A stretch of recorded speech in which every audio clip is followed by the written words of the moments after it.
4-5 मिनिटात हा पदार्थ एकदम खाण्यासाठी रेडी होतात। जय श्रीराम मंडळी, ह्या 1 वाटी शेवया आहेत मंडळी, यापासून आपण नाश्त्याची रेसिपी बनवूया।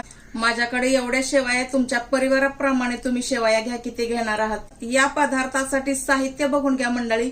2 टोमॅटो, 2 कांदे, एक गाजर आहे, अद्रक लसूण, लाल मिरची पावडर, कोथिंबीर, 1 मुठी शेंगदाणे भाजून घेतलेले छान, हळद आहे, हिंग आहे, राई जिरा आहे, मोहरी आणि जिरे आहे, चवीप्रमाणे मीठ टाकायचं आहे, 1 हिरवी मिरची मी टाकणार आहे मंडळी, कारण मी लाल मिरची पावडरचा पण वापर करणार आहे। तिखट तुम्ही तुमच्या आवडीप्रमाणे करा मंडळी, तुमची कॅपॅसिटी किती आहे खाण्याची।